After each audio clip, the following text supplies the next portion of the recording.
आज की defence news video में टॉप हेडलाइंस कुछ ऐसा है। किस रीजन की वजह से फिर से डिले हुआ तेजस मार्क 1 की डिलीवरी। चाइना बना रहा है दुनिया का सबसे पावरफुल एयर डिफेंस सिस्टम। क्या पाकिस्तान फिर से इंडिया के साथ करेगा बिजनेस ट्रेड?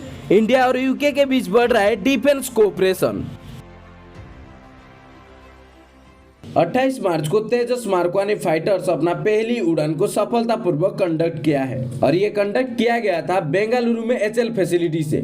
और एचएल ऑफिसर्स का कहना है कि इस फाइटर्स को इंडियन एयरफोर्स सर्विस में जल्दी इंडक्ट करने पर काम चल रहा है। ये उड़ान लगभग 80 मिनट्स की थी और इंडियन एयरफोर्स ऑलरेडी 83 तेजस मार्क 1 फाइटर्स के लिए फरवरी 2021 में ही ऑर्डर प्लेस कर दिया था, जबकि 97 एडिशनल तेजस मार्क 1 फाइटर्स को खरीदने की भी योजना है। लेकिन इसका जो पहला डिलीवरी है वो मार्च महीने की एंड तक होने वाला था, लेकिन इस डिलीवरी के लिए इंडियन एयरफोर्स को और 2 महीने तक इंतजार करना पड़ेगा। यानी कि अधिकतर पॉसिबिलिटी ये है कि डिलीवरी 2024 की मिड तक तेजस मार्क 1 फाइटर्स इंडियन एयरफोर्स को डिलीवर हो जाएगा। और डिले होने का सबसे बड़ा कारण ये बताया जा रहा है कि रशिया यूक्रेन कॉन्फ्लिक्ट, जिसकी वजह से एयरक्राफ्ट के कुछ क्रिटिकल पार्ट्स जो कि यूरोपियन कंपनी से आने वाले थे, तो उनकी तरफ से इन पार्ट्स की डिलीवरी में डिले है। तो रशिया यूक्रेन कॉन्फ्लिक्ट की वजह से ये फाइटर्स की डिलीवरी में डिले हो रहा है।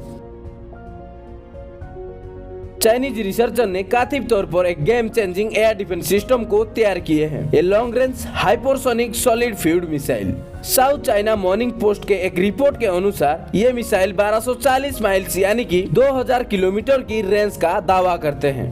वर्तमान समय में एयर डिफेंस सिस्टम की सीमा आमतौर पर 10 to 100 किलोमीटर तक होता है। ये नई मिसाइल यदि साकार हो गई तो ये एक महत्वपूर्ण चैलेंज होगी, जो संभावित रूप से चाइना की एरियल डिफेंस की पहुंच को 4 गुना कर देगा। बम्बर्स और अर्ली वार्निंग एयरक्राफ्ट जैसे हवाई खतरों को टारगेट करने के लिए डिजाइन की गई इस मिसाइल को इसके डेवलपर द्वारा ultra long range surface to air missile करार दिया जा रहा है। ये डेजिग्नेशन रिफ्लेक्ट करता है इसकी पोटेंशियल, जो कि रीडिफाइन करता है एरियल डिफेंस की क्षमता को।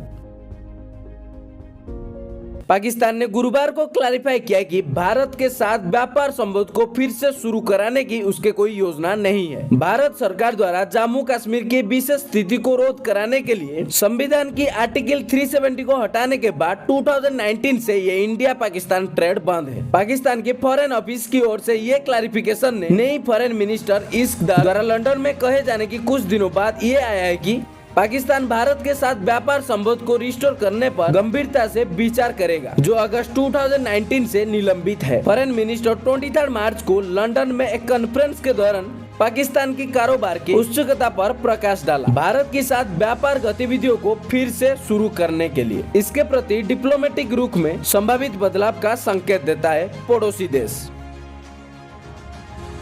भारत के साथ डिफेंस कोऑपरेशन को मजबूत कराने के उद्देश्य के साथ यूके के रक्षा मंत्रालय अपने 2 शिप्स की मेंटेनेंस के लिए इन्हें भारत में एल&टी शिपयार्ड फैसिलिटीज में भेजा है। और मैरीटाइम सेक्टर में दोनों देशों के बीच की ऑनगोइंग पार्टनरशिप की तरफ उठाया गया ये एक मजबूत कदम है। यूके की डिफेंस मिनिस्ट्री द्वारा उनके शिप्स की मेंटेनेंस के लिए एल&टी शिपयार्ड को चुना जाना ये दर्शाता है कि कैसे एल&टी ने शिप बिल्डिंग और रिपेयरिंग के मामले में अपनी ग्लोबल रेपुटेशन बनाई है। तो ये था आज की डिफेंस न्यूज। ऐसे और भी defence news, update news, current affairs जानने के लिए हमारे चैनल को जरूर सब्सक्राइब करें और अपने दोस्तों के साथ शेयर करें और जानते हैं इंडिया की पहचान।